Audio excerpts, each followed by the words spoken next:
안녕하십니까. 안녕하십니까.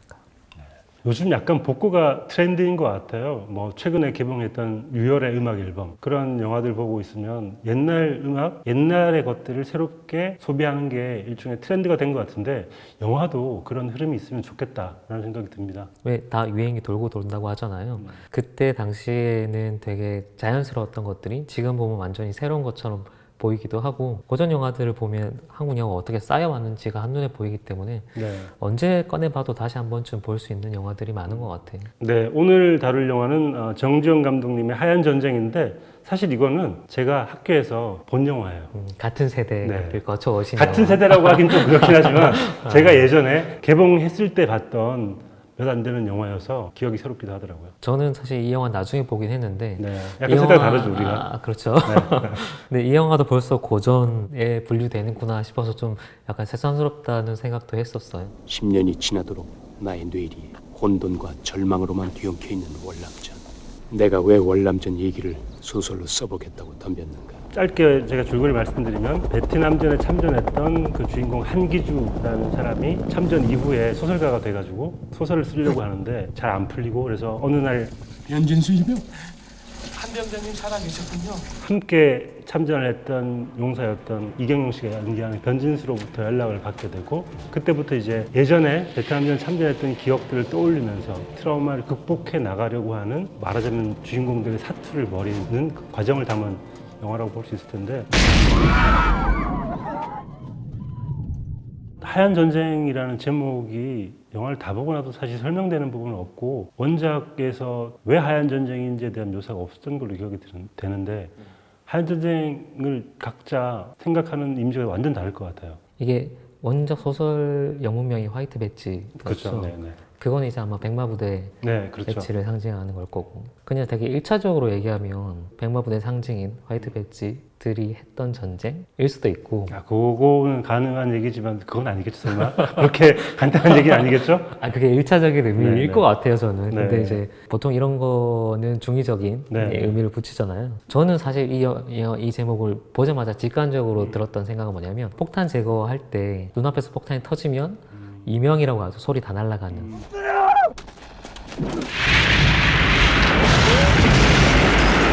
시야도 완전 흐려지고 백색으로 완전 채워지는 것 같은 느낌? 네. 이 하얀 전쟁에서 하얀이 약간 그런 상태가 아닐까? 아직 전쟁의 충격 혹은 폭발음에서 온 충격들에서 못 벗어나고 있는 사람을 네. 보여주고 있는 거 아닌가? 그 사람들의 전쟁이 아닌가? 저는 또 이런 의미부여하는 건 너무 좋아하잖아요. 하얀 전쟁 딱 떠오르는 건 이거는 백인들의 전쟁인데 우리가 왜 여기서 이러고 있지? 하얀 전쟁인데 우리 전쟁이 아니야 라는 생각. 뭐 그런 농담처럼 할 수 있을 것 같기도 하고 한편으로 비슷한데요. 폭탄이 터지고 나서 수많은 재들이 날릴 때 하얀색 재들이 막 날리고 있으면 끔찍한 참상 속에서 그 흰색을 본다는 것 자체가 엄청난 공포일 것 같아요. 그래서 저는 하얀 전쟁이라는 게 트라우마로 인해서 폭탄이 터지고 난 직후에 시야를 가려버린 수많은 재들의 어떤 그림자를 보는 재의 그림자를 봐야 하는 전쟁이 하얀 전쟁이 아닐까 뭐 그런 생각을 하게 됐어요. 약간 비슷한 하얀 재라고 또 말씀하시니까 거짓말이라는 것도 떠오르네요. 우리가 이 당사자들 빼고는 베트남 전쟁의 실상에서 아무도 모르잖아요. 네. 실제로 이런 영화에서 얘기하기 주기 전까지는 또 많은 사람들이 몰랐을 테고, 근데 그 거짓말을 밝혀주는 하얀색으로 칠해진 베트남 전쟁의 그 실체를 밝혀주는 영화라는 의미에서도 우리 제목 가지고 한 10개 더 할 수 있을 것 같아요. 네. 여기 등장하는 배우들이 정말 쟁쟁하신데 저는 꼭 하나 묻고 싶은 게 있습니다. 안성기 배우의 대표작이 뭐라고 생각하세요? 갑자기 뜬금없이 질문. 너무 어려운데. 네. 한여? 되게 참신한 대답이네요. 네. Come on, my boy. 사실 지금도 활동을 하고 계시지만 네. 뭐 최근작은 사자 같은 영화에서도 주요 배우로 하고 있었지만 어쨌든 일정 시기 이후부터는 약간 서브에 가까운 그러니까 받쳐주시는 역할을 좀 더 많이 하셨는데, 이 고뇌하는 지식인 그리고 좀 믿을 수 있는 선배 이런 역할로는 정말 국내에 따라올 자가 그렇죠. 없는. 약간 분대장, 소대장 느낌이죠. 장교는 아니고. 장교는 아니고 분대장, 네. 소대장 느낌. 믿을 수 있는 형 기댈 수 있는 곳 약간 그리고 스스로도 자기에 대한 회의나 뭐 자기 반성 같은 게 꾸준히 깔려 있는 배우. 실제로 이 영화가 시작된 이유도 안성기 배우 때문이라고 해요. 원래 안성기 배우가 한국에 대해 베트남어과를 전공하셨는데 그렇죠, 맞아. 이 남북은 촬영할 때 정지영 감독한테 직접 찾아간 거예요. 이 하얀 전쟁이라는 소설이 있는데 이거를 영화화하자라고 해서 안성 배우가 영화를 제안하고 먼저 시작한 프로젝트입니다. 근데 어떻게 안성기 배우한테 베트남어 하나를 안 주지? 실제로 베트남어를 하니까 그런 역할을 주려고 대사를 했는데 베트남 사람들이 다 하나도 못 알아듣더라고요. 뭘 식당에서 뭘 주문했는데 딴 걸 갖고 와서 네. 그다음부터는 안성기 배우가 베트남어 안 썼다고. 네.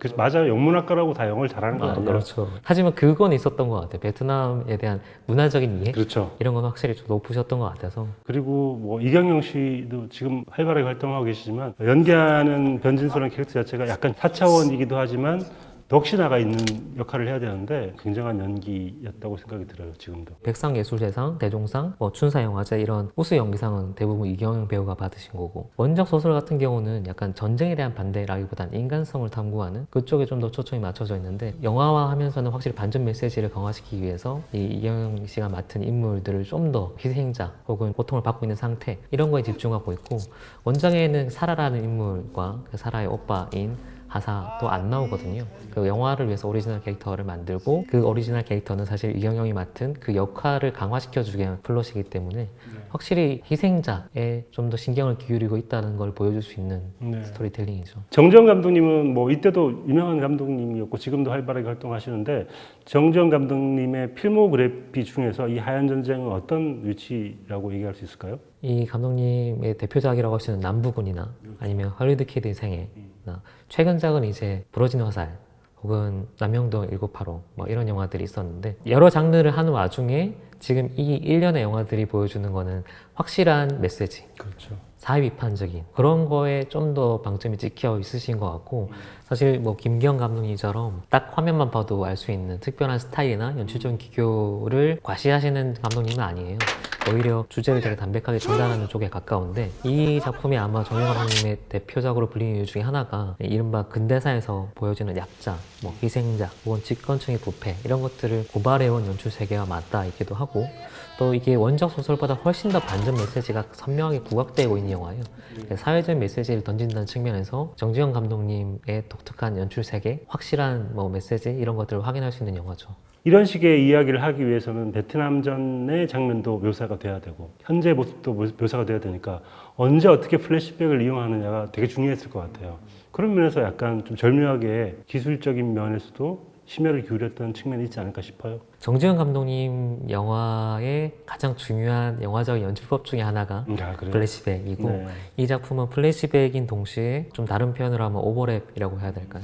동시에 겹쳐있는 어떤 상태를 영화적인 표현으로서 보여주려고 하고 그래서 두 가지 플롯으로 진행이 되는 거죠. 첫 번째는 지금 현대 80년대에 돌아와서 소설을 쓰려고 하고 있는 주인공과 그 주인공의 일상에 불쑥불쑥 침입해오는 과거의 베트남전에서의 기억들, 트라우마들 그런 것들이 이제 병치되어 있는 형태이기 때문에 사실 플래시백이 효과적이고 가장 많이 하는 기본적인 연출법인데 또 한편으로는 기본이 제일 힘들잖아요. 이걸 많이 과도하게 사용했을 때 긴장감, 균형감을 맞춰 나가기가 힘들거든요. 근데 하얀 전쟁 같은 경우는 그런 측면에서는 관객을 처음부터 끝까지 쭉 따라오게 만드는 안정된 스토리텔링을 하고 있다. 그 점만 가지고도 칭찬받아 마땅한 작품 중에 하나입니다. 그러니까 지금도 한국이 베트남전에서 어떤 일을 했는지에 대한 여러 의견들이 분분하기도 한데 당시에 이런 영화를 만든 것 자체가 대단한 용기라고 생각이 들어요, 저는. 그렇죠. 이 영화 90년대에 나올 수밖에 없었던 이유기도 하고 사실상 금기잖아요. 시대의 드라마이기도 하고 저는 영화가 역사를 다루는 방식, 특히 이런 전쟁 같은 역사를 다루는 방식에는 크게 두 가지가 있다고 생각하는데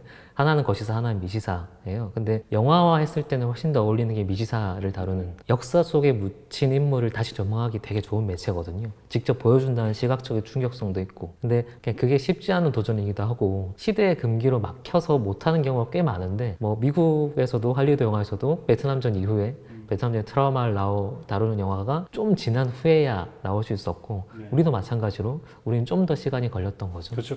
베트남전이 한국에 미친 영향은 어마어마했거든요. 왜냐하면 베트남전에 참전했던 군인들의 트라우마도 물론 있지만 한국의 경제가 베트남전에 의해서 좌지우지 됐습니다. 그래서 베트남전 이전의 10대 기업과 베트남전 이후의 10대 기업은 완전히 달라졌거든요. 그런 의미에서 대단한 경제 변혁을 일으켰던 큰 사건이기도 했고 영화 잠깐 등장하지만 술 마시는 장면 있잖아요. 그때 이제 베트남전을 통해서 누군가가 큰 이득을 얻었고 누군가는 부자가 되었지만 베트남전을 다녀온 사람은 오히려 가난한 사람일 수밖에 없는 그 아이러니야말로 정주영 감독이 다루고 싶었던 주제였던 것 같아요. 이게 과하게 드러내진 않는데 혹은 영화가 인물의 트라우마, 실제 참전 군인들의 트라우마에 집중하고 있는데 사이에 배경으로는 되게 많은 디테일들을 깔아놓고 있어요. 네. 나오는 뭐 신문이라든지 아니면 아까 말씀하신 그런 에피소드, 다른 인물을 통해서라도 짧게라도 시대 비판적인 정신이나 혹은 지식인층에 대한 비판들을 촘촘하게 깔고 있기 때문에 그 부분이 이 영화의 리얼리티를 좀 강화시켜주는 부분이기도 하죠. 네, 그리고 저는 기억나는 영화가 알포인트가 기억이 나요. 그러니까 일단 베트남전이라는 큰 역사적 비극이 개개인에게 어떤 식으로 자리 잡았는가, 어떤 트라우마를 남겼는가를 생각해 보면 공포 같은 것들이 있었을 텐데 그 공포를 극적으로 부각시킨 게 알포인트라고 한다면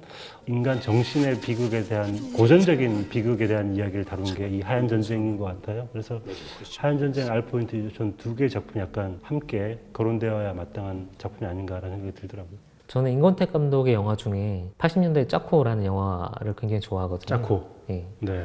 네, 이 짜코가 소위 말하는 이데올로기 전쟁, 남북 이데올로기 충돌 뭐 이런 것들 그려나가는 방식 중에 후일담을 다루고 있는 영화예요. 실제로 어떻게 충돌하느냐가 아니고 빨치산 토벌대와 토벌대 잡는 형사 이 두 사람이 한참 뒤에 어떻게 변했는지 그거를 주목한 영화거든요.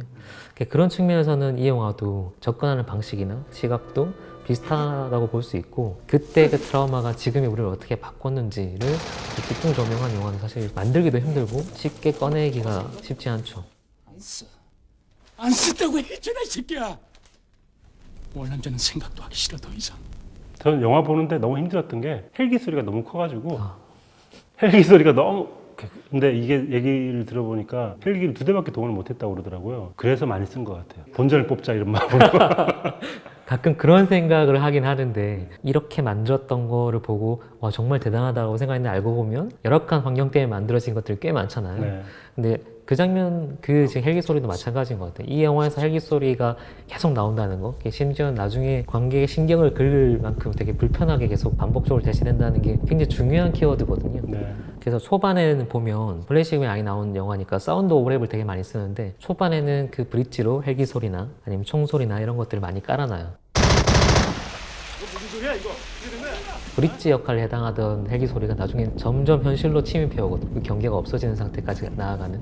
그러니까 이거는 열악한 조건을 연출적인 어떤 기법으로 승화시킨 되게 좋은 사례라고 볼 수 있을 것 같아요. 네. 변일병이야말로 소리에 대한 트라우마를 심하게 겪고 있잖아요. 그래서 어떤 깜짝깜짝 놀라게 되는 장면들이 있는데 어쩌면 우리가 변일병의 고통을 같이 공감하기 위해서 아마 그 소리를 더 키웠던 게 아닌가 싶어서 사운드 디자인 같은 경우는 저는 굉장히 효과적이었다고 생각이 전 듭니다. 사운드 디자인은 확실히 변일병에 맞춰져 있는 것 같고 서사는 한기주에 맞춰져 있고 이게 사실 또 되게 영리한 전략 중에 하나예요. 네. 메인 플러스를 끌고 가는 사람이 따로 있고 감정적인 효과를 이끌어오는 사람이 따로 있고 이게 중간중간에 이제 침입해오는 구조잖아요. 사실 이 정도까지 성실하게 안정적으로 잘 구성하기도 쉽지 않죠. 오늘 정주영 감독님의 하얀 전쟁에 대해서 얘기를 나눠봤는데요. 좋아하는 장면 한 장면씩 얘기를 하면서 끝을 내겠습니다. 제가 제일 좋아하는 장면부터 얘기를 할게요. 선점되기 싫어서. 요거 네. 너무 좋을 것 같아요. 네. 겹칠 것 같아가지고. 후반부에 이제 변일병과 강기주 소설가가 이제 어딘가 막 가다가 시위 집단에 파묻혀가지고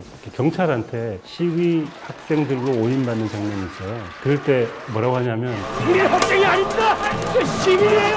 우리 학생이 아닙니다. 시민이에요 라고 외칩니다. 근데 그게 베트남전에서 한기주 씨가 누군가에게 총을 댔을 때 우린 군인이 아니라 양민입니다. 그냥 시민입니다. 얘기했을 그 사람들을 딱 떠올리게 하더라고요. 그래서 그때 처했을 그 베트남 사람들의 심정을 이제서 야 한기주 씨가 한국에 와서 그 현장에서 알게 되는구나. 그래서 역사와 역사가 겹치는 순간들에 대한 이야기여서 그 장면 보는데 약간 가슴이 먹먹해 치더라고요. 저는 그냥 개인적으로는 왜 영화를 보면서도 자기랑 막 연결서 하잖아요. 큰 주제 말고. 저는 제일 와서 꽂힌 대사가 딱 두 개가 그거였거든요. 제일 마지막에 이제 좋은 소설을 써야겠다는 거와 이젠 소설을 써야겠다. 정말 좋은 소설. 중간에 이제 편집장이 와서 너무 괴로워서 글을 막 구깃구대서 해놓은 걸 찾아서 읽고 그걸 보면서 야 역시 넌 녹슬지 않았어 야, 그래 바로 이거야. 한기주, 역시 넌 녹슬지 않았어. 라고 얘기할 때 그게 정말 너무 아프고 사람이 망가질 정도의 상태인데 그 상태에서 나온 글을 보고 좋다라고 해주는 거잖아요. 아 이게 창작의 고통이 저런 거구나 라는 생각이 들어서 이제 알겠어요, 나의 심정을. 저는 그 장면이 그거랑 마지막 대사를 보고 작가님 생각하면서 이 장면이 기억에 남았습니다. 자, 제가 이제 마지막으로 드려야 될 말씀이 바로 그겁니다. 이제 소설을 써야겠다. 좋은 소설이 아니더라도 소설을 써야겠다. 어쩌면 이 영화를 보고 난 다음에 많은 분들이 이제 늦었지만 이제라도 뭘 해야겠다라고 생각을 하실 수도 있는 그런 영화라는 생각이 들고요. 정준 감독의 하얀 전쟁 오랜만에 저는 봐서 좋았고 영화는 한 10년 주기로 다시 한 번씩 봐야 되는구나 라는 생각이 들었습니다. 우리가 굳이 이걸 다시 한 이유 중에 하나인 것 같기도 합니다. 네. 수고하셨습니다. 이번에 안 웃을게요? 아까 좋았는데. 마지막으로 한 말씀 드리겠습니다. 이제 소설을 써야겠다. 감사합니다. 네, 고생하셨습니다. 아니요, 너무 좋은데 나는. 내가 지금 한 클로징 중에 최고로 좋은데? 이것까지 살려야지. 너무 좋은데. 알았어. 너무 일반적이지 않다는 거지? 알았어요.